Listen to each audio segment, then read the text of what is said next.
Hello everyone and welcome back. My annual blackout period due to work is over with, so it's time to get back to the crafting table.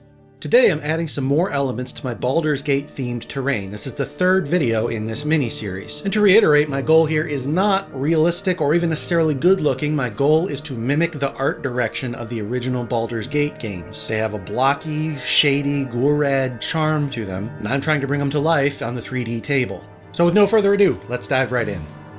And remember that our sponsor is Heroes Horde for you 3D printers out there. Excellent selection, including all True Tiles lines.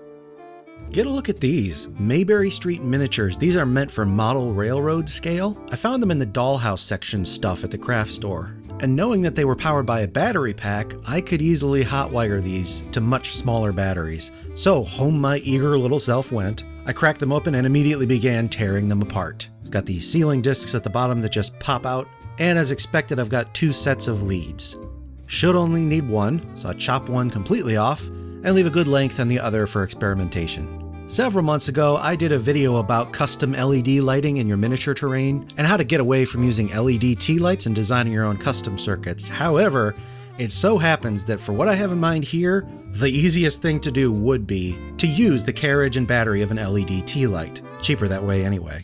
Now all the brands out there are going to work a little differently. Some have nicer switches than others. The way this one works is that it just physically moves the leg of an LED over to touch the battery as opposed to being like an internal switch. Pretty primitive, but might actually be easier to put back together. So I got myself a fresh coffee and just took an hour playing around with these things and experimenting with how I was going to do this. And here is a sight that I love. Nice cluttered electronics workbench. I got some resistors here. I think these are 2000 ohms. I've never used them and I'm never going to. Their stiff leads are perfect for what I need though, so I'm going to chop those off, solder them onto the leads of the light post, test to make sure I know which lead is which, because with an LED, polarity does matter. Then a poor man's heat shrink tubing, just a dab of hot glue in between the two of them, let it cool, and you know they'll never touch. Reassembling these tea lights was a little finicky. There's these tiny holes on the black switch piece. And doing this with wire would have been flimsy and really difficult. That's why I used the leads from some resistors. Probably could have gotten away with a paperclip too though, or even a staple. I made 8 of these in total. The first one took about a half hour to put back together. The other ones took about 30 seconds each. The first time figuring something out is always the hardest. Changed my brakes the other day. First wheel took an hour, the other ones took 5 minutes apiece. Way it goes. Next, I masked off the bulbs with some tape and took them outside for priming. I don't like this glossy black. And the best primer in the world is Rust-Oleum 2X Flat Gray. Then it's back inside to my airbrush and some Army Painter Weapon Bronze, Army Painter being a friend of the channel. And yes, indeed, I do believe they make the finest acrylic metallics that money can buy. Into the airbrush it goes, and I'm gonna do these in all bronze. Then tone them down with some strong tone. This is the dark brown version. There's also light tone, medium brown, flesh wash, any of those kind of work with this bronze. But I wanted a nice solid contrasty pop. Then I chucked on some thick black paint on the base before attaching the stones. And from here on out, this is identical to the technique I did in my previous video with the modular walls. So I won't repeat it here. You can look at the techniques and the paint colors and all that stuff there. Literally did that exact same thing to these bases. Note that I have no idea what there is in line for resistors, if there's one inherent to the LED, or if it's up in the light fixture somehow, or if there was one master resistor back in the battery pack, but these have already proven to stay on at least 6 hours before I turned them off. So as far as the hot wiring goes, I think I got lucky. Before we go on, look at this wagon. There's a lot of these strewn about the cities of the game. I need a little 30-minute palate cleanser here before I go to bed for the night, so I took some 1-inch popsicle sticks and some coffee stirrers and just glued them together to sort of form that shape. Nothing special here. After a month of spending 0 minutes at my crafting table, it's really hard to get started again. This was the quick little project that I knocked out. Doesn't have to be special, just get something done. Also, that Barbarian and Archer were painted using the Army Painter Speed Paint 2.0. I'll be demonstrating those in a near future video. Now, look at this building. It's a 12-sided building, and it's in a walled yard. So first of all, I needed to cut a perfect 12-gon. There's a couple tutorials on YouTube for how to do this. I'll just link the one that I used. It's in the upper right corner of the screen. And out of double corrugated cardboard, I cut a 12-sided polyhedron. From there, I cut wall segments and glued those on. As always, that double corrugation gives lots of room for the hot glue to seep in and give you 2 axes of control, very strong bond. And to pretty it up, I've got some graphics medium chipboard, the grayish-brownish stuff you'll find at the back of a legal pad, but you can buy it in bulk like I do if you want. There's links in the video description below. I've got the core of an aluminum foil roll, so I cut that down to height and hot glued it in the center. Then, with a couple of quick measurements, I cut 12 of these roof slant pieces. These 2 are hot glued on. Don't care about how messy I am underneath, so I can slather on the hot glue, and they're attached to each other with some scored and creased scraps. This starts out being very flimsy, but the more you put on, it becomes more and more solid. And a little outcrop for the front where the front door is, just like the source image. Roof for that as well. Again, a creased tab holding the 2 together at the top. Every other roof segment, so 6 of them, have these eaves, or I don't know what they're called, sections that protrude out that have windows in them. These were simply more chipboard, put together with hot glue, and oh, I forgot to mention, I shingled these up using the same techniques as I've done in the past several videos in this series. I won't reiterate that now, but by having the shingles on, I have a nice ledger line to make sure these are all placed at exactly the same height. Estimating the paint is always a hard part. I started with a pink and eventually moved to a beige and then mixed the 2 together. But bottom line, base coat of the building walls first, can be as sloppy as you want. While that was drying, I took some clear plastic sheeting. This is pretty thick stuff. It's thicker than you'd find like in packaging material, but you could use that as well. And with a few careful measurements, I scored this into 12 segments, cracked them, and that gets glued on the top.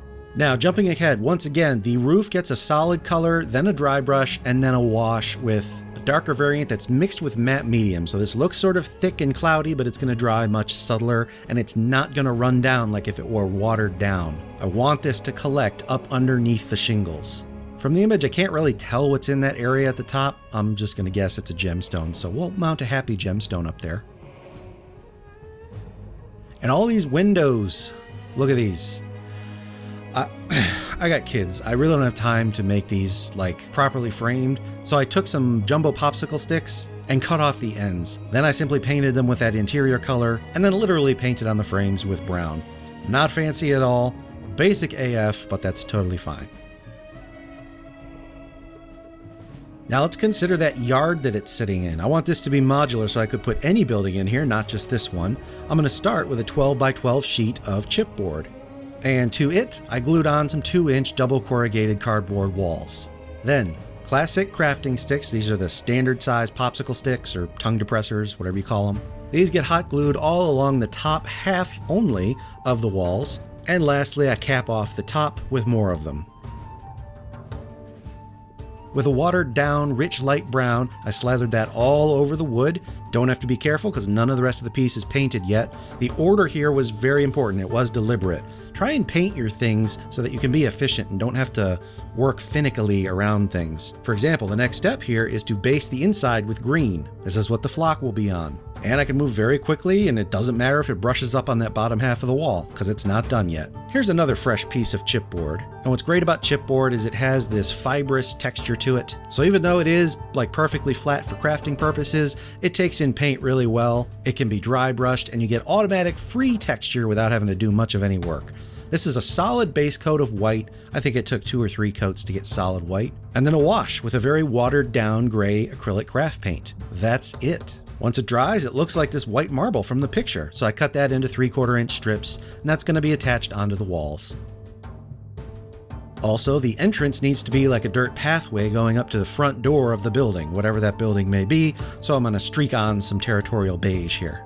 Then, white PVA glue, such as Elmer's, and not the school grade stuff, the plain old normal Elmer's white glue. Spread a thick application over all of this, and began flocking with Army Painter products. First some Battleground rubble, lightly sprinkled there just for the front driveway, and then everywhere else gets the static grass. This is not the proper way to use static grass. You're supposed to use like an applicator to make it stand up. I don't really care about that. I think if you clump it on and stick it on hard enough, it makes a great thick grass carpet. So that's what I do. I keep it simple. And here is some foam board. This is the kind from the Dollar Tree, but any foam board will work as long as you can get the paper off of one side. And here is a common number 2 pencil. I'm going to work the eraser out of the metal ferrule, and the metal ferrule is very soft. You can squish it with your finger. So by making it a bit oblong, I suddenly have a nice sharp stamp to do cobblestones rapidly. I find that texture rollers are hit and miss when you use them on foam. It's hard to tell where the grain is on the foam. Sometimes it's not deep enough. Sometimes it looks good till you paint it and then the washes just don't settle right. But I really like this method. It's incredibly fast and you don't need to chase with a pencil or worry about it looking sort of unnatural. It just looks cobblestoned. And these two get painted up just as my modular wall, so I won't revisit the painting scheme here. Oh, there you go. And an advantage of those 2-inch tall double corrugated walls is that they provide 2 axes of rigidity. So despite all that white glue in there, no warping on this piece that I even needed to fix. For all you other mid-timers out there, I am curious, who is your favorite companion throughout all of Baldur's Gate 1 and 2? Who is your favorite party member and why? Leave a comment. When nighttime came around in those games, I loved the color palette shift and the mood. I mean, somehow they took a top-down isometric game and made it feel more immersive than today's top-of-the-line first-person adventures. I'll go on record as saying, Skyrim doesn't hold a candle to Baldur's Gate when it comes to immersion. But I'll also go on record as saying that could be the nostalgia talking. Anyway, as night falls in Baldur's Gate, we're going to go down to street level at night in the slums.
Thanks for watching today, it's good to be back, and if this is somehow your first exposure to crafting stuff for your tabletop D&D games, you should know I have a whole backlog of material, and there's a Facebook group, the Tabletop Crafters Guild, over 40,000 members doing this kind of stuff. And hey, like, subscribe, notifications, Amazon affiliate links, Patreon, all that good stuff. I'm Wylock, make things and play games.